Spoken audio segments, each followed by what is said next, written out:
The following program contains mature subject matter. Listener discretion is advised.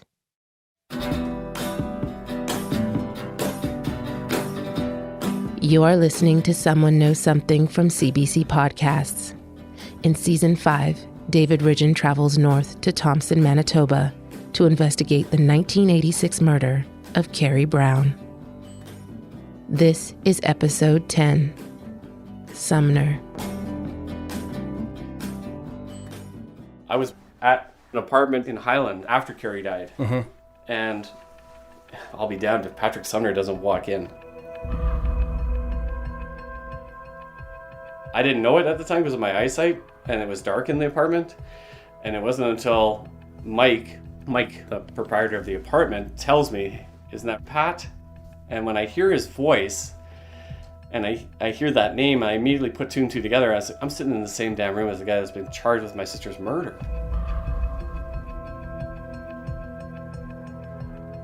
And I say to my buddy, "I gotta go." And he says, "What's wrong?" I said, "I gotta go." And I walked out of the apartment into the hallway, and he said, "What the hell's wrong?" I said, "Don't you know who that is?" We know that Patrick Sumner was discharged and did not proceed to trial after his February 1987 preliminary hearing for the first-degree murder of Kerrie Brown. DNA testing does not appear to have linked Sumner to the scene or the murder. And I've discovered other possible suspects and avenues that may well have been overlooked. But it's still impossible for Trevor and perhaps many who have followed the case over the years to not suspect Patrick Sumner, much less be in a room with him. Sumner, I threatened to kill him once from a car. I was with my friends. We were all in the parking lot at Chicken Chef, and he walked out with a girl that I was in high school with, and I started yelling, do you know that you're walking with a murderer? Of course, this is all based on what I believe to be true, and I said to him, "If I get my fucking hands on you, I'm going to kill you, you fucker." And my friends would not let me out of the back seat of that car. I was angry. That was the closest I came to getting my hands on him, I think. I used to have dreams about him, fighting him. Wake up sweating hard. Yeah, I was sitting on anger. I internalized it. I still sit on it. And I told you that I'm a pacifist, but I have a special place inside there for these people. And it's not nice what I want to do to them. Well, maybe you'll get a chance to ask all the questions that you have in your head. I'd like to speak to Patrick Sumner myself, hear his story of the night Kerrie disappeared and the aftermath. Probe further. Does he know something? Was he there? You know, my dad asked me, "Do you actually think Sumner's going to talk to him?" And I said, "I hope so." My dad says, I don't think he's going to. My dad still believes he knows something. And the cops will tell you he knows something. But they can't connect him to that crime scene. And that's what we know. Just sitting here on Patrick Sumner's house, waiting for an opportunity to go and try to talk to him. He's really something of an enigma in this case. Trevor helped me find this address, and since then I've been back at all times of day to try to find the right opportunity for a non-threatening approach while Sumner's alone.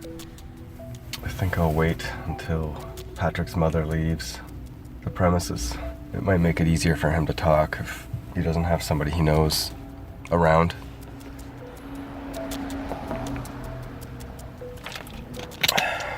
Might be a long wait. But the situation soon changes. Just approaching Patrick Sumner's house. I just saw him out front. See if I can have a chat with him.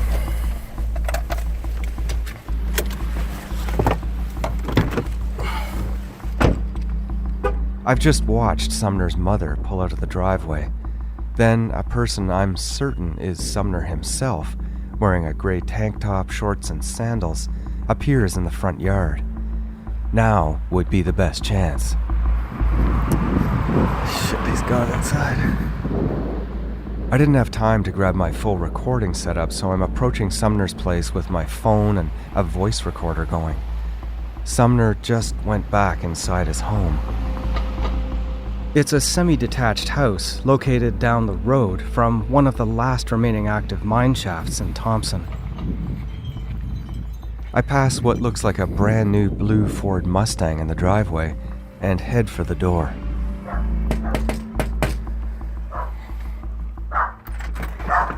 Oh, hi. How are you? Sit. Oh, I'm sorry. Stop. Oh, sorry. Stop. What's your dog's name? Behave. Oh, Booker. Sorry. Come here. Oh, sorry. Just a crazy fucking dog. And just like that, because neither of us wanted Booker the dog to escape, I'm inside Patrick Sumner's house with the door closed. We're at the bottom of a flight of split-level stairs, and Booker is bustling and friendly at our feet. So, Patrick. Yeah? I'm David, and I work for CBC, and I wanted to see if you would help me out on the Brown case. Oh. I want you to talk to me about how you I got fucked over. and No shit. Sure off. Well, not right now, but I don't have a problem with that. here's my card. Okay. So I'm just unpacking groceries. Yeah. Sumner seems agitated and not quite ready to deal with me, so he turns away and walks down the stairs. It's called PTSD. PTSD? No, still there every day, right? So Yeah. it doesn't go away. I follow him and we move into a room with a couple of couches, a bicycle leaning against one, blue dog blanket on the other, and a large TV. There's a bedroom off to the right with a giant wolf's head image on the bedspread. Sumner heads left to a kitchenette and lights a cigarette. He's not very tall, about 5'9", with blue eyes and a coarse, light brown mustache.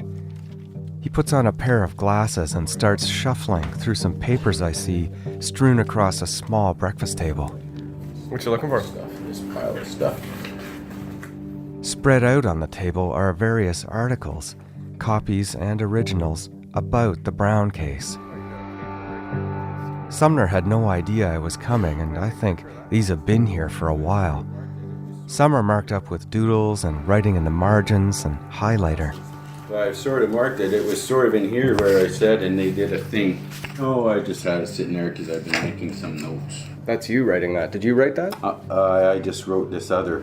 What did you write? Because Sumner arguing back at the claims of the past 30 years in solitude. these are some other ones. Oh, here's a copy. Oh, you got a paper right here with the story on it. Can I take a picture of that? Glasses. One of the headlines I can see is from a photocopy of a Thompson newspaper dated March 1987 that reads, "Sumner freed after preliminary hearing." The words, "not her hair," are printed in blue ink with an exclamation mark. So this is a paper that you've marked up here. Oh yeah, something about a hair. A hair? They said they're saying a hair on a seat, which was not true. The hair the expert said they found was under the factory carpet. A hair that had some likeness to Kerrie's hair, according to Marilyn Simmons, who said that information came out during the preliminary hearing. Because that's what was said in court. It was found under the factory carpet. Under the factory carpet of his car, implying that it would have been there from the date of manufacture. Detective John Toast told me that a Crown witness testified that there were a number of hairs that were removed from the vehicle that were consistent with Kerrie Brown, with her hair. But Toast also says he didn't actually hear this testimony because he was a witness himself, and he acknowledged that hair analysis isn't always reliable. Like, that's what I mean. These are lies that our newspaper printed. Back to the articles on Sumner's kitchen table. So what's this doing on your table? You're just looking at this all the time? Or? No, I just had it sitting there because I've been making some notes, whatever. This is from March 2nd, 87. In another part of the same article, a section about a witness testifying is X'd out in yellow and has the words "outright lie" printed underneath. A detail about stains, the same blood type as Kerrie's, is altered so that it now reads Dad's t-shirt instead of Sumner's t-shirt. Sumner's shirt, which I wrote Dad's there, but it says Sumner's t-shirt. During the hearing, it was determined. Not my shirt, not her blood. Yet they still wrote it in the paper as though it was my shirt and her blood. According to Sumner, a t-shirt was seized by the RCMP during a search of his home. It was discovered in his parents' laundry hamper, and Patrick's mother told officers that it belonged to her husband. The shirt had blood on it, but Sumner says it was his dad's blood, caused by pimples on his back. My dad was quite a lot bigger than me at that time, so I would wear like a small or medium. He was probably wearing extra large. It was his undershirt. He'd fucking get pimples on his back. The article that Sumner has been marking up has a slightly different version of this story, and a possibly erroneously reported one, saying the shirt was Patrick's, that small stains matched Kerrie's blood type, and that larger stains matched Sumner's father.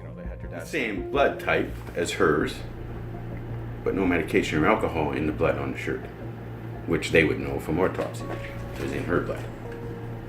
So they knew when they went to court that that wasn't my shirt and not her blood, but they still presented it as though it was to the judge. So they misled the court. According to Sumner, and in the absence of a hearing transcript, the blood was revealed to not be Kerrie's, and in truth mustn't have been, because if it was, someone would be in jail, or the case would have at least proceeded to trial. This is 87. Yeah. March of 87, after the prelim. Yeah. Do you have other papers that you've gone through and written on, or notes that you've made? No, I got these at the library. Oh, let's see those. There's just small little stuff. Have you ever had anybody here really interview you about all that? Nope. You're kidding. No. Nobody's ever interviewed you about that. No. I think they tried early on a little bit, but it was like, I wanted them to fucking figure it out. So I should keep my mouth shut. As into not be charged with interfering in an investigation. Nobody, save for police at the time, has interviewed Patrick Sumner. Well, I'm really interested in talking to you about it, because I think That would be good. I think it will. But I can't right now. When's a good time to chat? Sit down and chat with you. Yeah. Yeah, shit. Sumner is trying to bail, or at least reschedule. I would enjoy a proper interview with a better recording setup, but I don't want to waste this opportunity, and I try to keep him interested in talking. That's why I gotta go. Oh, sorry. That's okay. Maybe later tonight, or if you're interested, I'd like to do a real good interview with you. And I think you would benefit from unloading whatever's on your mind about the I case. don't know about tonight either. I'm supposed to be going out here. Oh, it's a Friday night, isn't it? Right. Well, even an hour of your time, it's fucking bullshit. That's what it is to me. if you talk to me in a longer interview, then the story will be known. But of course I have all kinds of thoughts, because I just wish they would figure out who the fuck did it.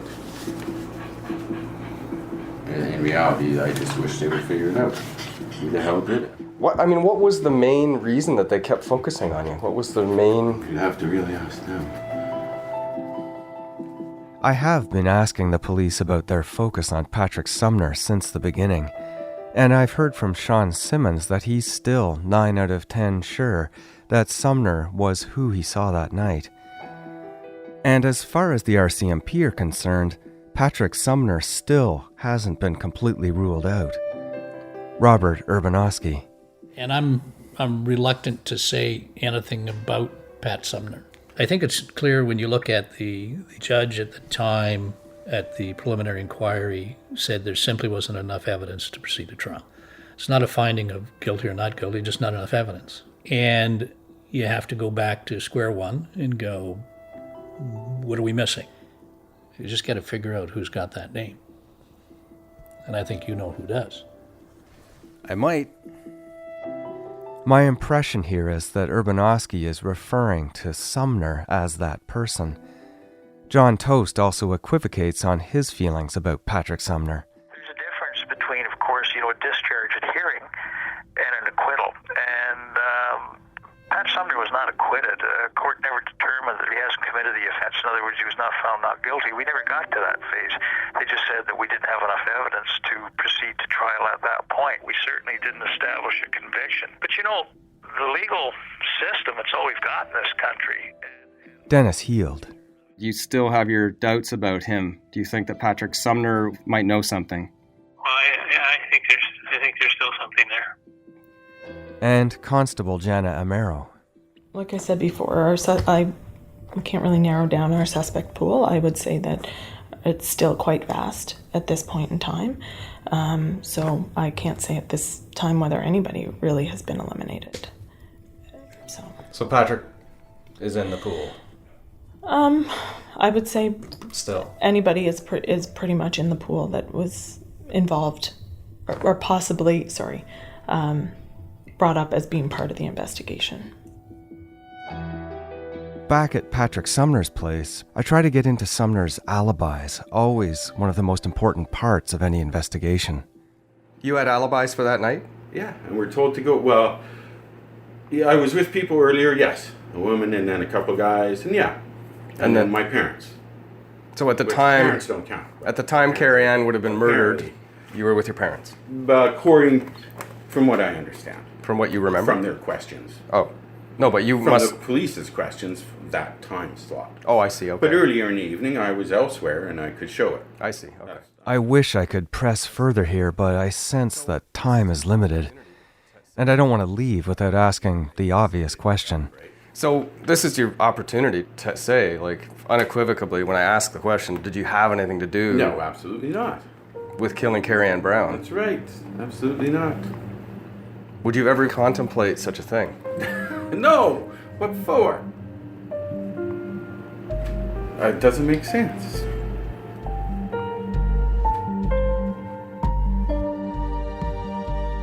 And with that, my visit with Sumner comes to an end, with Patrick insisting that it isn't a good time for him, but agreeing theoretically to an interview at a later date.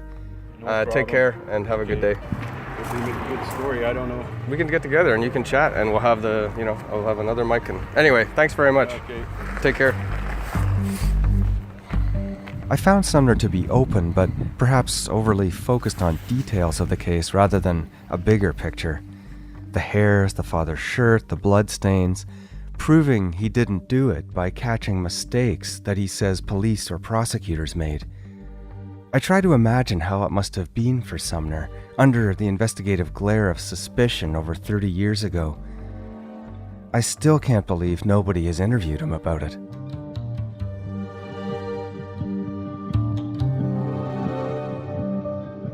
Yeah, Sumner, that's one thing I wanted to chat about with you. So, gone to see Patrick and talk to him quite a bit. I've come back to touch base with Jim and Trevor about my first meeting.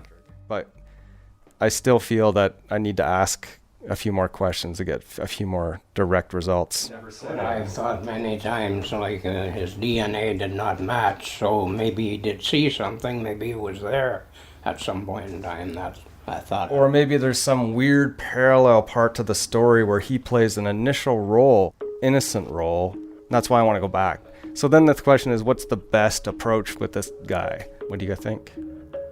Well, I think if you think there's something he hasn't said that he may say, then yeah, you go back and see him. So it's like, I just want to get another stab at him, and I'm not sure if anything I can do is better than just knocking on the door. You know.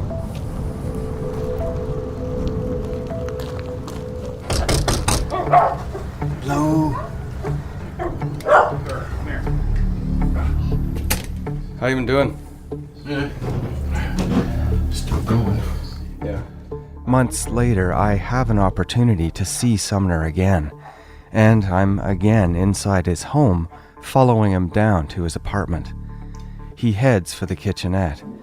As before, the main goal is to help Sumner feel comfortable enough to tell me his version of events in as much detail as possible. So what are you up to here? Sloppy Joe. Sloppy Joe? Sorta. Breakfast? Brunch. He finishes stirring it all up on the stove, and I wait for him to finish eating and drinking his V8, a tomato-based vegetable juice, which he's just poured from a bottle into a glass. I still drink it with every meal. V8. The reason I was arrested. Funny, but not funny.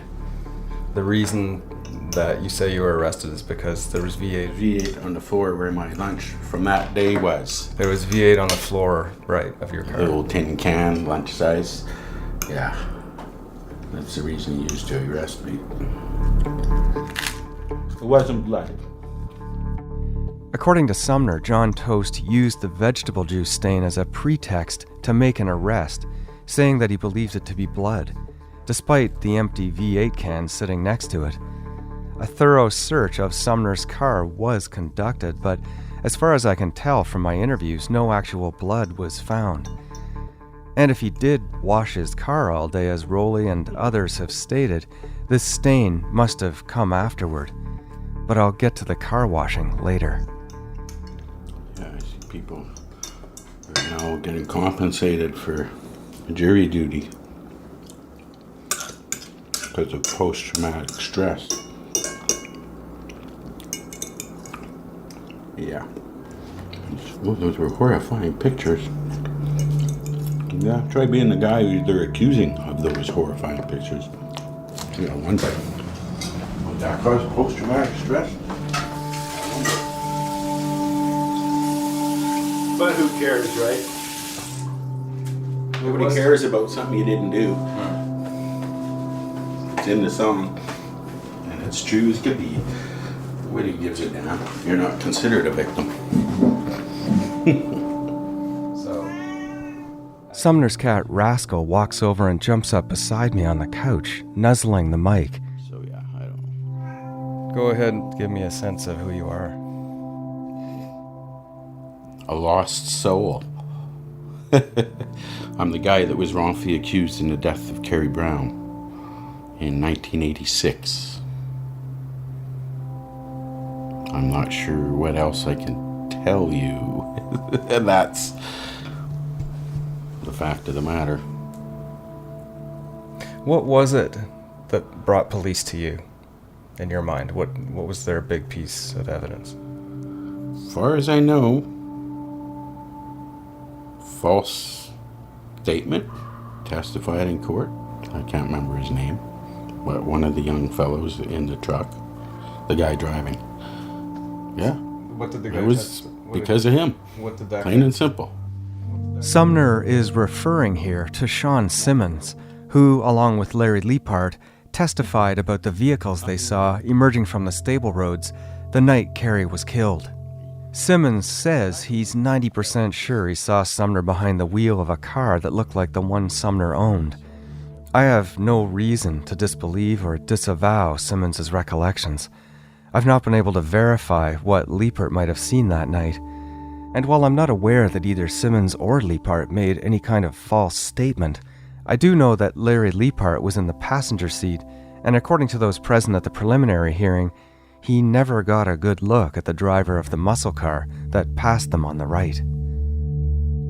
That's the only reason that I can figure the police bothered me.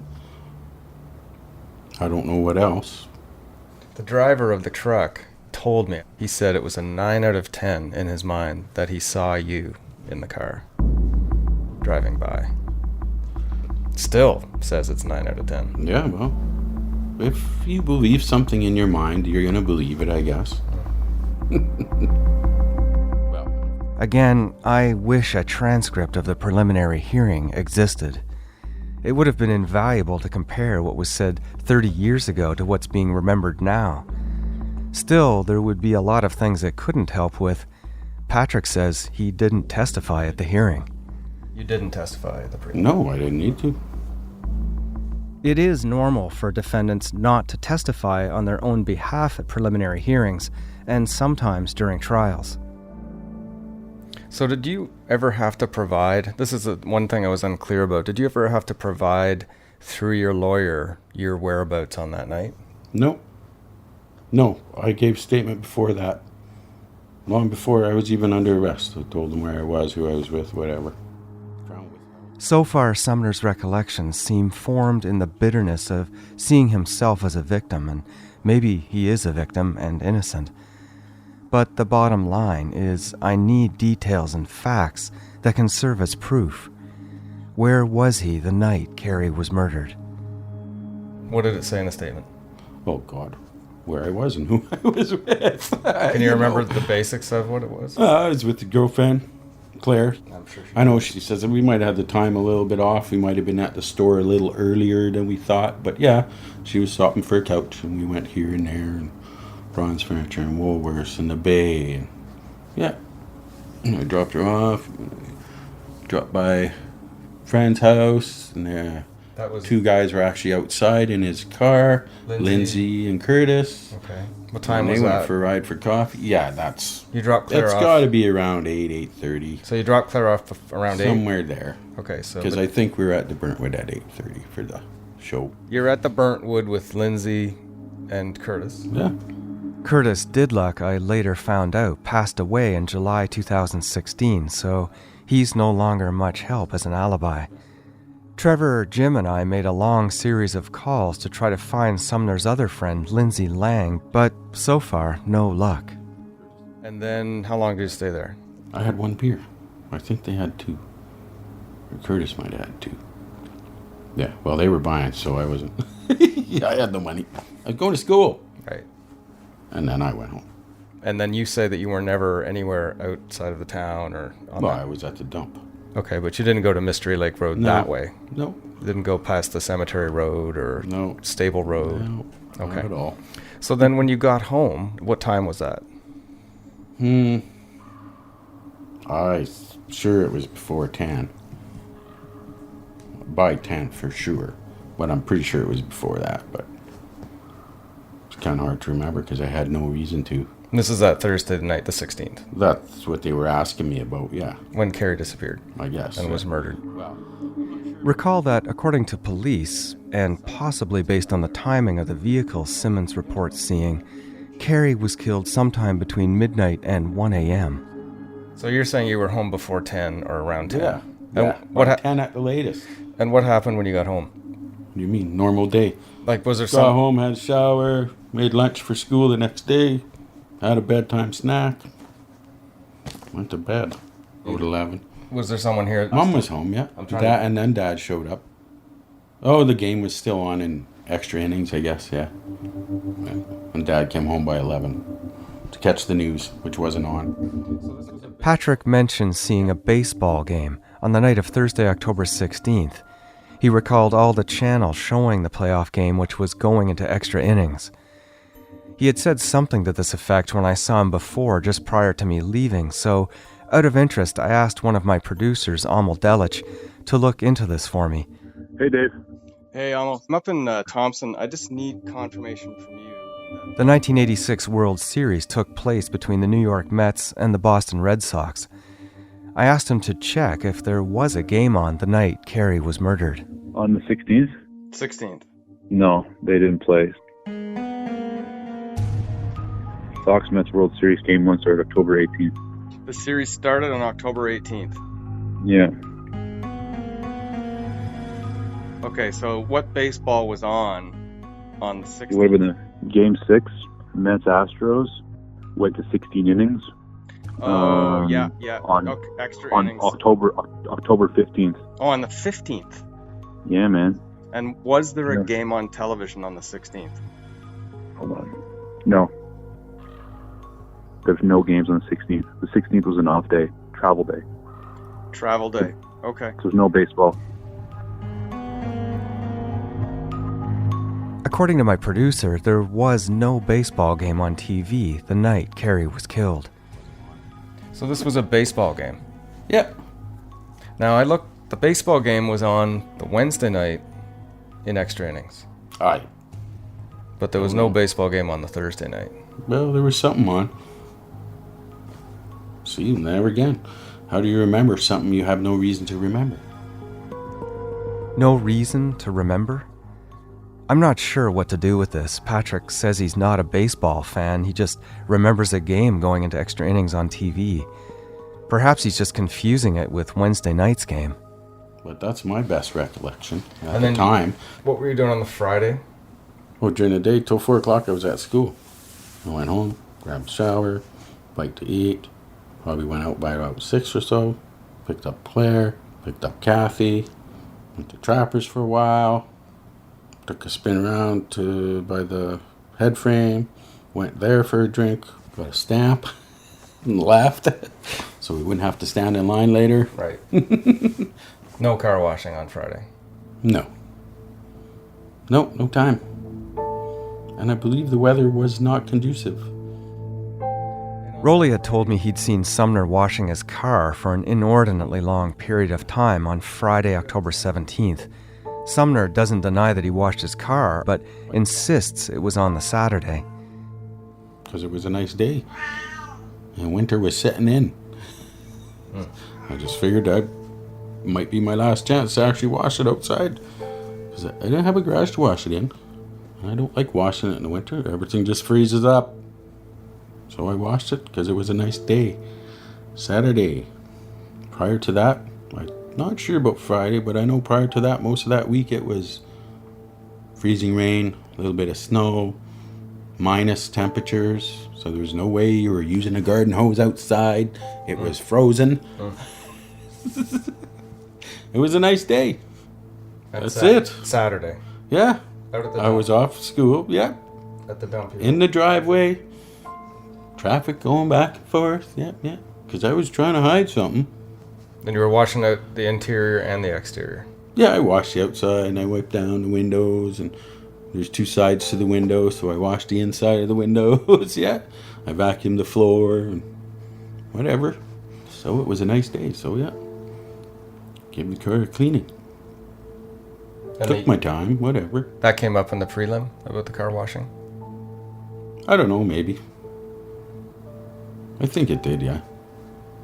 Not that it was relevant. Because it looked suspicious, I think, right? They were trying to make it look that way, yeah.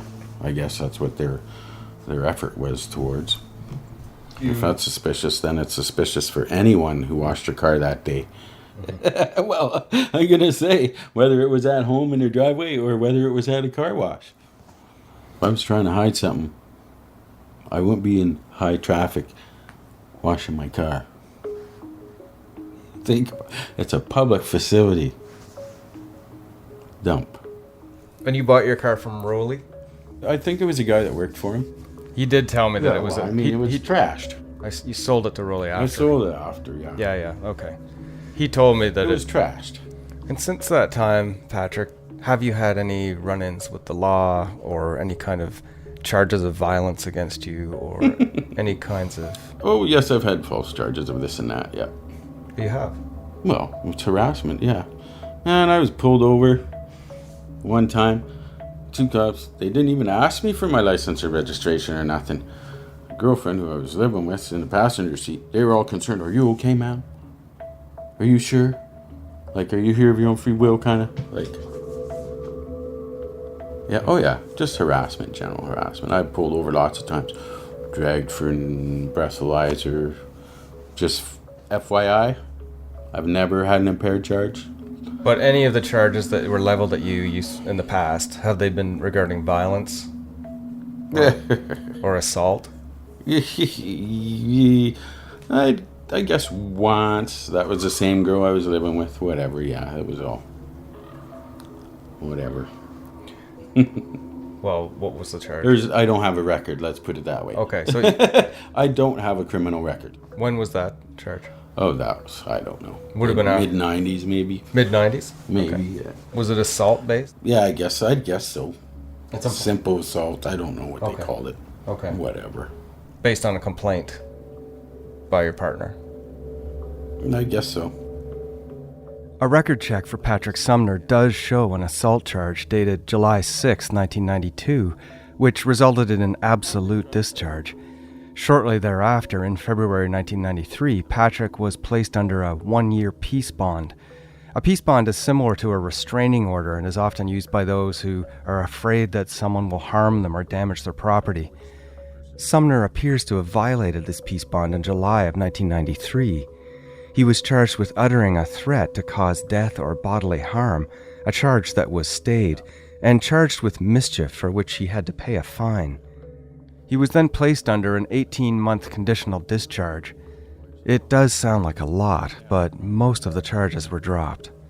You're here talking to me, and from what I understood from talking to you, sir, the police still are leading you to believe I have something to do with this.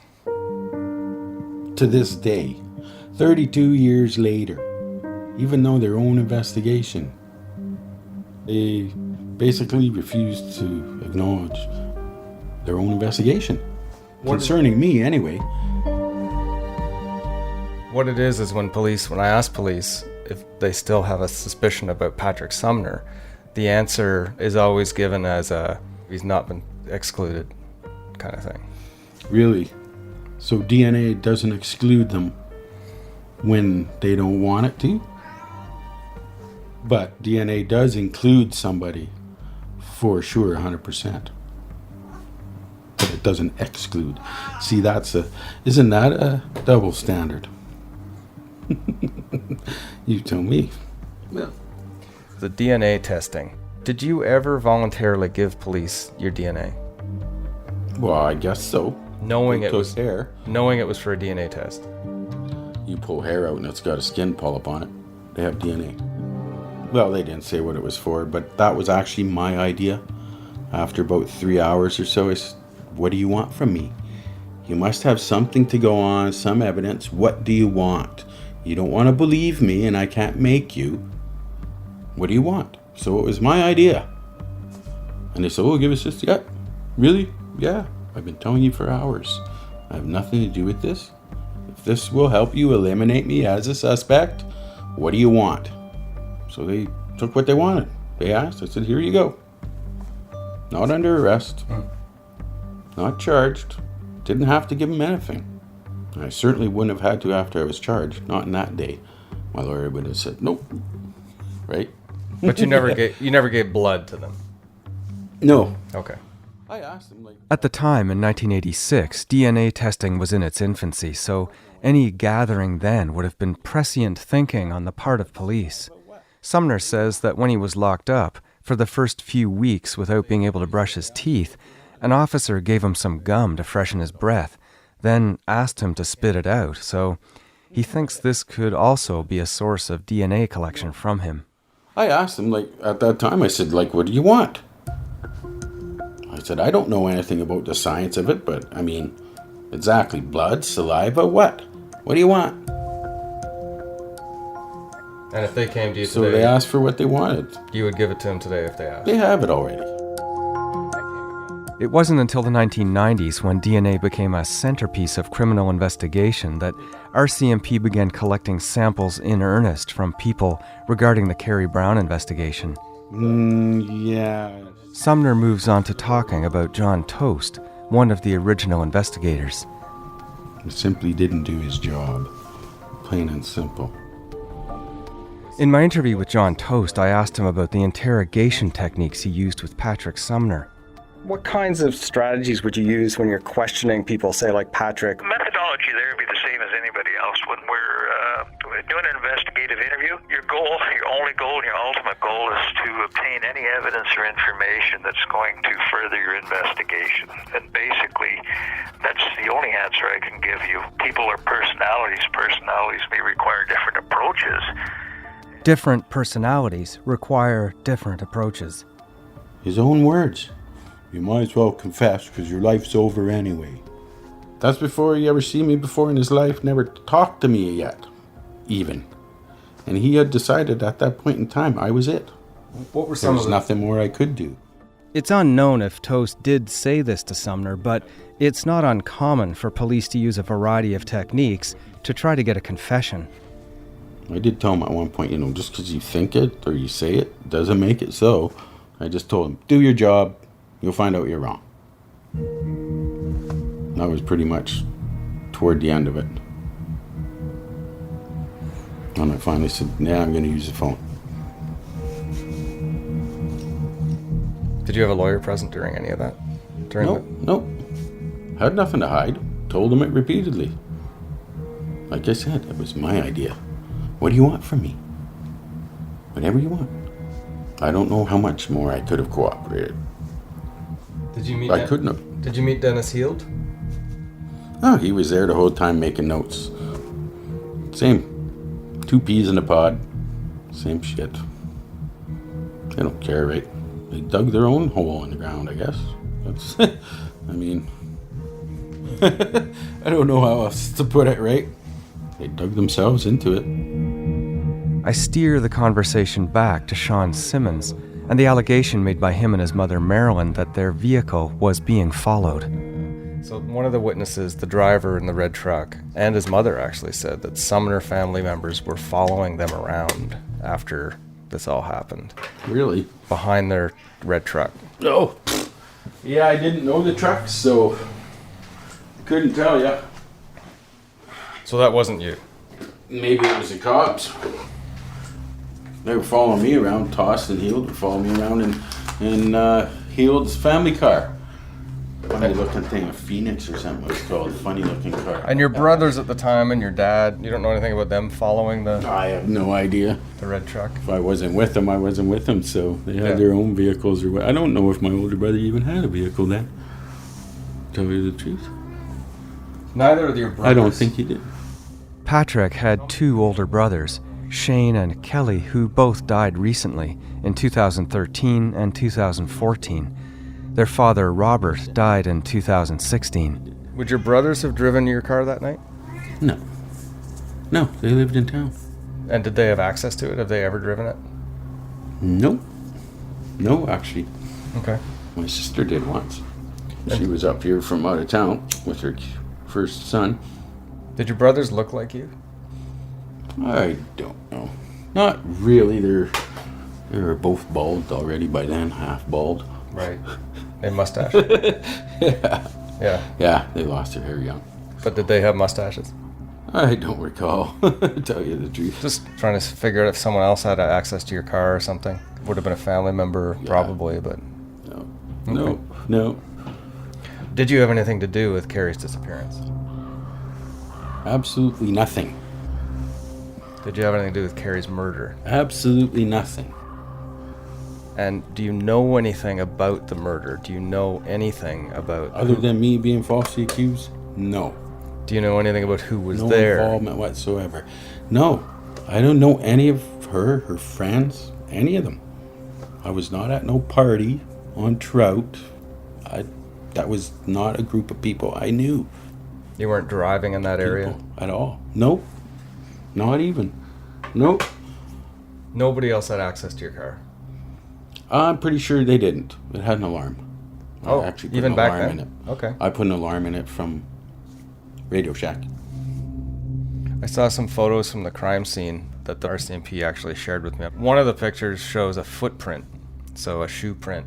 Recall that through our analysis of the shoe print found at the crime scene, we felt it looked similar to the pattern on the sole of a 1983 to 1986 Adidas brand named the Concord or Centennial.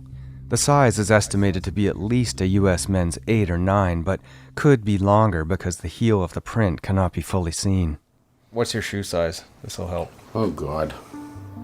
From 10 to 11, depending on the brand name, I guess. 10 to 11, so pretty big feet for a shorter guy. 10 and a half. Well, then would have been 10, maybe.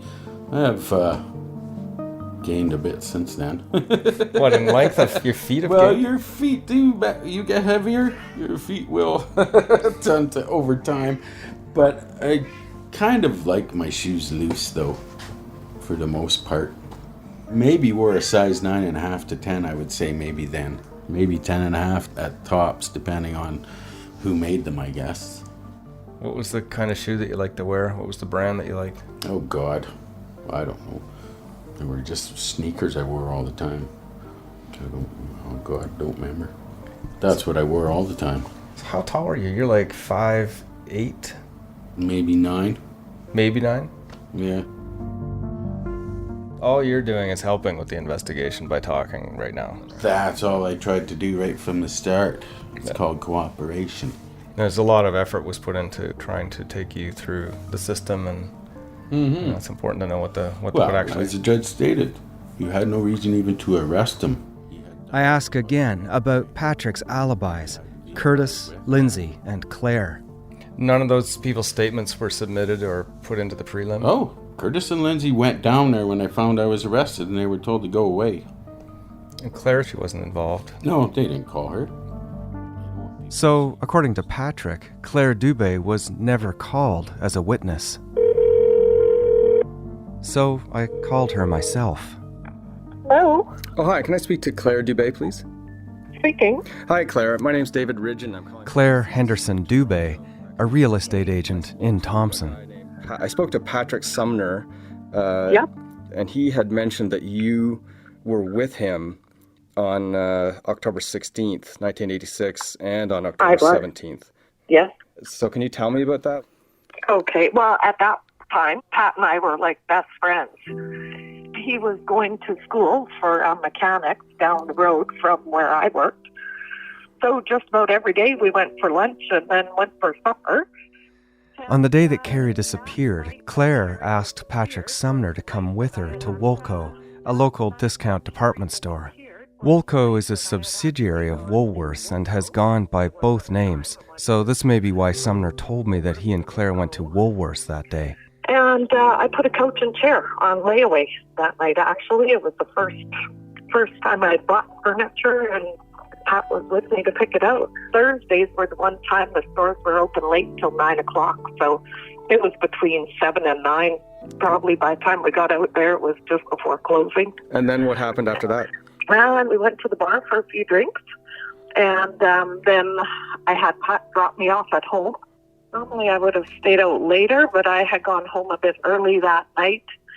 I think because I had stuff to do for work in the morning. Just back up a bit. So the Thursday night when you went out after you went to the Woolco to get the furniture, yep. Where did you go and what time did you arrive and what time did you leave on the Thursday night?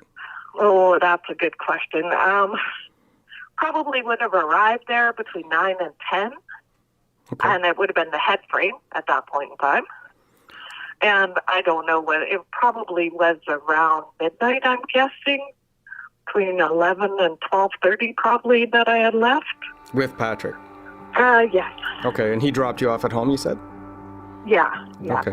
Might have been slightly earlier than that. That was a long time ago. It was all in my police statement, though. And do you recall any of the other explanations for Pat's whereabouts sort of after he dropped you off? Do you remember what he told you he did after he dropped you off? Oh, yeah. He went back to the bar and had a few more drinks, and then he went home. Okay, and that was the Thursday night? Yeah. So there's some major discrepancy here. Claire says that Sumner dropped her off between 11 and 12:30, perhaps earlier. But Sumner says he dropped her off around 8 or 8:30 and that he was definitely home by 11. Both agree that he didn't go directly home afterwards, heading back to the bar instead. So depending on the timing, Sumner could still be unaccounted for around the time that Kerrie went missing, between 11:30 and midnight, at least by his and Dubé's alibis. Okay, so then Patrick took you home. Where did you live at the time? Paint Road, 1159 Paint Road. Okay. In the old trailer court. Paint Road in the old trailer court is in the more southerly area of Thompson, just under 3 kilometers or a 6-minute drive from where Kerrie was at Trout Avenue. If Sumner went to the Burntwood bar after dropping Claire off, that would take him back into the downtown, where he would still have been about 2 kilometers from Trout Avenue. Okay. You don't remember driving with Patrick out around the area of the stables that night? Oh, definitely not. I guarantee you we weren't out there. And then the next day we were together for lunch. He had wrote an exam the following morning. That would have been Friday the 17th you are talking about now? Okay. Yeah. And he had an exam that morning. And then we went for lunch after that. And then we went out for drinks that night. Drinks again, eh? Yeah, we're partiers. There's no doubt there. We used to like to go out. Where did you go? That was our social club. So, according to Claire, it was a run-up to a weekend like any other. A few drinks on Thursday, another night at the bar on Friday. And she implies that Sumner was in school during the time Rowley says he saw him washing his car on the Friday.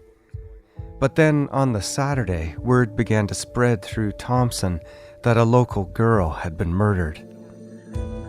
At that point in time, when I heard what had happened, I was just shocked. She was only 2 years younger than I was, and it's hard to believe that'll happen in our community. I really had no thoughts on it besides just feeling bad for the family and friends and wondering what had happened to her until they found her. And then once the cops had picked up Pat, that's when I found out to what degree that they thought I was involved. Because Pat, I talked and did something every day together, and I couldn't find him. So I talked to his mom, and his mom told me, no, Claire, the cops came and picked him up a day ago. And I was like, what? So then it was a hunt to see how we could get into jail to go see him, find out what the hell was going on. And so I know he was already in custody when they came to talk to me. Claire tells me that the RCMP visited her at her family home, parking their squad car in her driveway and conducting the interview there. Their theory at that point in time in which they told me was that I was very similar to Kerrie Brown, hair coloring, size, age, and their theory for Constable Toast was that Pat had an ongoing crush on me and what she was never able to approach, I guess. I don't know what the right word is for it. And that his frustrations over me was why he went after Kerrie Brown, supposedly, which I knew was total bullshit. Pat and I have been friends since I was, 15 years old. And, it was like they were grasping at straws. I was just totally shocked at what their theory was and explained them there's no way. Pat couldn't hurt a dog. He couldn't kick a dog, for God's sakes. He's one of the most gentle people that I know, anti-conflict and stable. You'd have to be whacked to be able to do what somebody did to that poor girl. It's just not fair.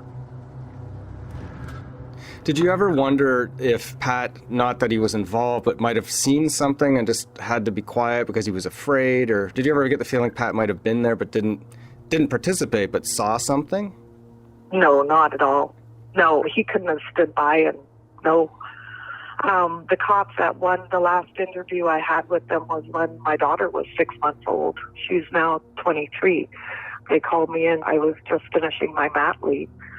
And again, they told me how wrong my statement was and it conflicted with Pat's and how, if anything, that did more damage to him than good. And I refused to change it. And he said, well, here, do you want to see Pat's statement? And I said, yeah, sure. So they had a file. They spun around, and when I opened the file, it was 4x6 glossies on both sides of the crime scene. At that point in time, I lost my temper. I told him I didn't, and pardon my language, told him I didn't give a fuck if it was my father that had done it. If I hadn't known who'd done it, I would fucking say so, because they should be punished, plain and simple. And that was my last interview with them, and I've never heard from them again.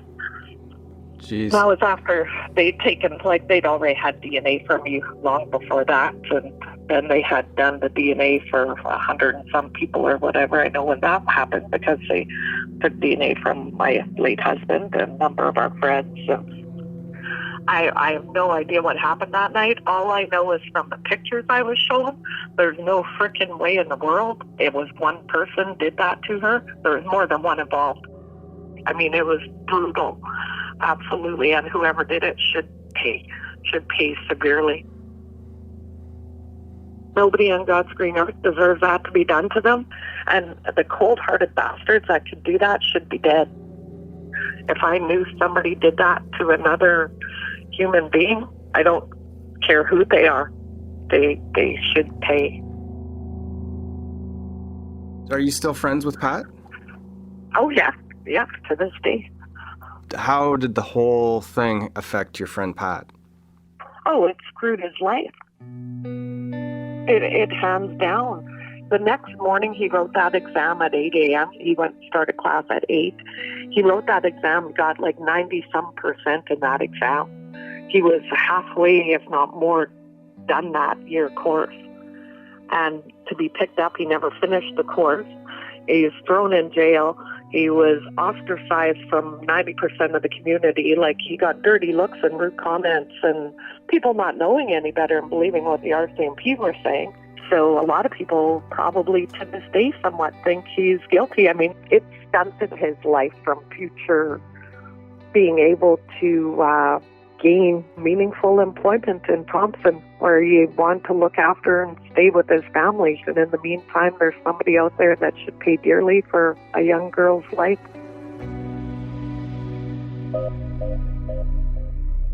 Claire Dubé speaks forcefully of her friend Patrick Sumner's innocence. She was with him for much of the evening Kerrie disappeared, but possibly not for the crucial time period when Kerrie would have been actually murdered. A different approach to Sumner may help draw more information out. A first ever meeting with Trevor Brown. Pat? How's it going, man? Yeah.